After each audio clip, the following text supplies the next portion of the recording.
Hello and welcome. Simon, Anna and Baby Bump here.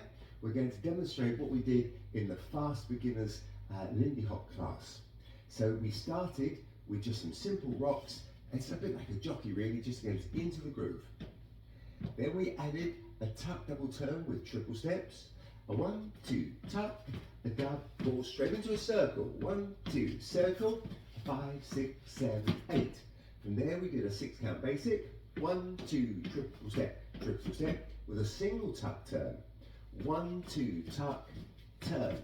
2 regular change places. 2 triple step, 1, 2, triple step. But then we got fancy and we decided to vary those 2 changing places, and we made the first variation follow goes, lead goes. 1, 2, triple stop there. So through the arch, triple step. Then we did the spare tire. Now I'm not sure if it's my spare tire or your spare tire. 1, 2, triple step. Then we can add a couple of regular change places.